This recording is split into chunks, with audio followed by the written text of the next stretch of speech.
Hello, everyone. It's Matt and James again here, just to give you a bit of a roundup into Q1 and some of the stuff that's been going on in the lettings and local property market within the first 3 months of 2023. It's been quite a frantic start, hasn't it, Matt? For quarter one, yep, it's been a very busy start to the year. That's shown in the numbers that we've had from our software that we use to track move-ins and tenants and references and incomes and all of that. It has been the best quarter one in a few years, or certainly pre-COVID, and that's maybe to be expected. We continue to bounce back from that, but the demand seems to be there, and it's definitely showed on the move-in general figures. Yeah, I think the move-ins in March in particular here locally were a lot higher than what they have been in previous years. Nationally, it didn't seem to be the case, but here we certainly saw there was a lot of activity during March, move-in activity during March.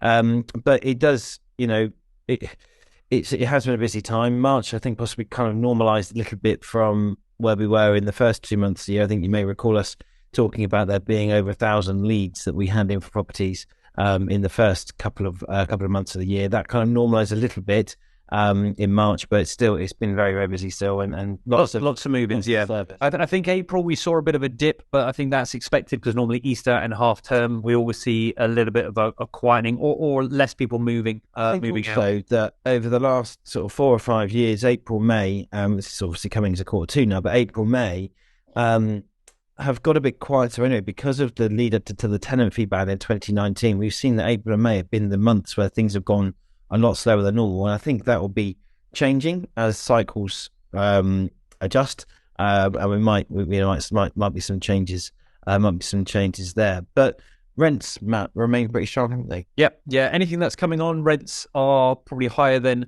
you have been used to in the last couple of years, and that's obviously a positive that the rental market has moved on in terms of value. It's still getting it right and getting the price right, but so far, touch wood, everything that we've listed at the price that we thought it would get has achieved that. The trick is obviously making sure we're getting the best tenants and qualifying people and make sure that they can kind of pass our affordability calculations, things like that. But yeah, rents are good.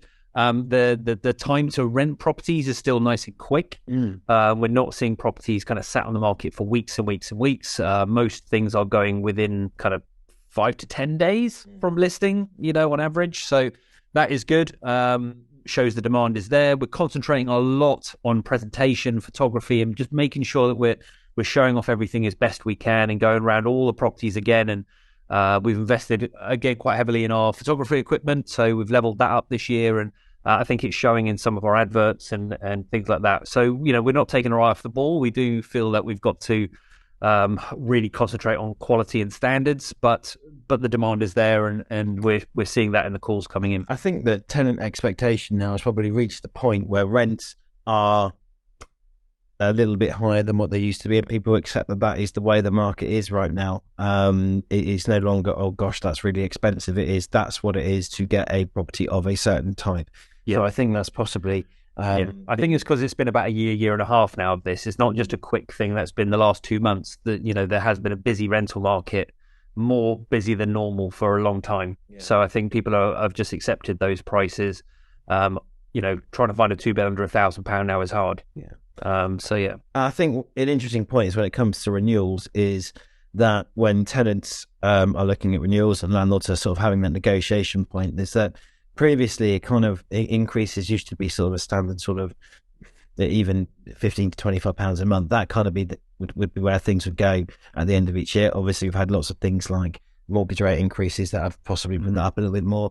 But even so, even putting rents up slightly more than what they usually have done, tenants kind of are okay with that because they know that the market or the open market is a lot more expensive than what it would be. If they had to find somewhere else. So I think if you've got a good tenant, you're happy with them, you come to a fair arrangement between yourselves, and you keep people on board if you can. And it's kind of worked with a lot of people that they've accepted that the rents have had to go up a little bit, possibly more than what they have done previously. But because of the situation at the moment, they know that that's kind of it keeps them better off than having to find something equivalent that might be. Yeah, I think the flip side is because interest rates have gone up. Their plans to maybe buy have been pushed back. So maybe more tenants are looking for security and a bit like myself refixing the mortgage, just better the devil and you know your home and you know what you can afford, rather than moving into the unknown, and it could turn out to be more expensive. Say for landlords too, isn't it? You know, having a tenant that you know and a tenant that that you know has been a good tenant, looked after your property is worth looking after. sometimes keeping them in place. But cover the little bits and pieces that have come around in the last sort of few weeks or so. One of the interesting ones is on EPCs. Obviously, we have gone on about EPCs forever, quite a lot on this channel. Had various guests that have spoken about EPCs. There's some good news and some bad news. The good news being that EPCs, they may extend that deadline to 2028. So we've been talking about it being getting properties up to a C band by 2025, potentially being extended to 2028.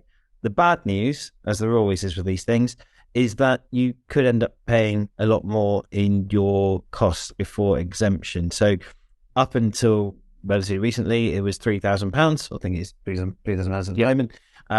The plans for 2025 was £10,000 worth of refurbishment or whatever to get your property up to the standard. Now it's 30, or could be 30 if they extend it to 2028. So you can see where this is going. But it is something just to be aware of if your property doesn't meet a C band currently.